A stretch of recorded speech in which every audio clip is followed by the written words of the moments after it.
Guys आज चाहिँ होइन हाम्रो यहाँ धान जाने दिन हो होइन, त्यही भएर नि मासु पकाउँछु म चाहिँ। एउटा सिँगे कुखुरा मासु यति छ खेतालाहरूलाई दिनलाई होइन। म चाहिँ यहाँ आगोमा सबै लगाएर बिहानै चना अब सबै फ्राई गरिसक्यो। अब मासु मात्रै पकाउनु पर्छ, अनि त्यसपछि खाना खाने अनि जाने हो। अनि अब हिजो चाहिँ टिका थियो, उठ्नै सकेन बिहान चाँडो, बल्ल उठेको।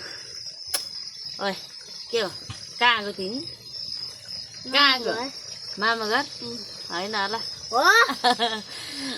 मेरो छोराहरू चाहिँ हिजै टिका लगाएर होइन, अनि आइसकेको छ राति मम्मी बाटोमा चाहिँ लाएर। खै यो सिँगै यो कुखुरा पकाएको यार के हो त, मासु त यति साह्रो पुग्छै पुग्दैन होला लाएर। त्यही यहाँ ल